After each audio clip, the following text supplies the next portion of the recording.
So in section 3.4, we really have two main topics to talk about. The first one is the library of functions. Well, what does that mean?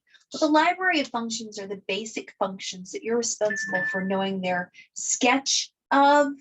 And what I strongly urge you to do is to take these 8 functions and go use either your graphing calculator. If you don't have a graphing calculator, a wonderful calculator app is called Desmos, DESMOS, totally free.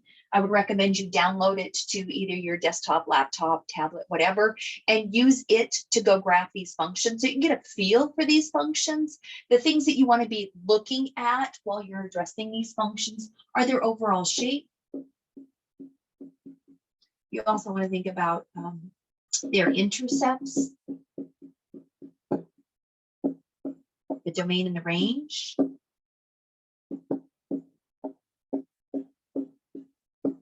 where they're increasing and decreasing, so increasing, decreasing intervals.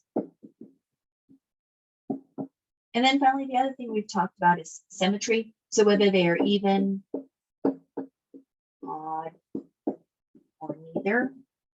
You could also think about whether they have maximums or minimums, so local maximums. Max, so those are the things you want to address.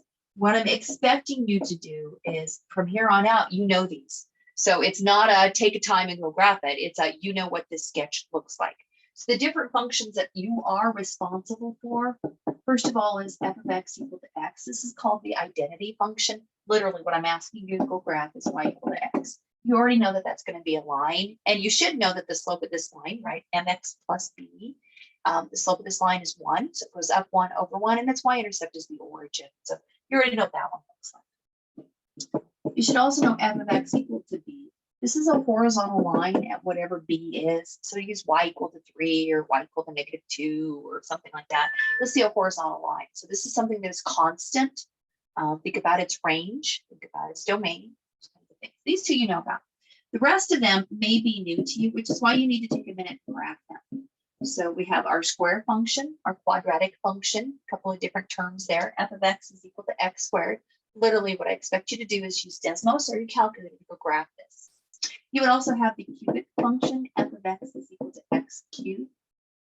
Should be familiar with the square root function, so the square root of x, and also the cubed root of x. F of x is equal to the cubed root of x. These you may know if you came through our 101 class, because we did those in that 101 class. You also are responsible for knowing what f of x equals the absolute value of x is.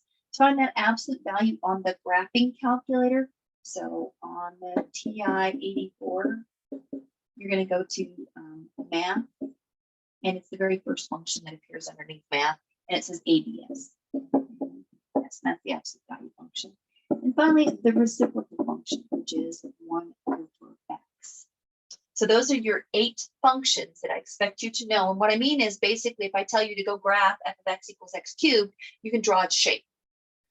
Not plot points, but draw its overall shape. So I want you to take some time and go do that. Once you have done that, move on to part 2 of section 3.4, which is on piecewise functions.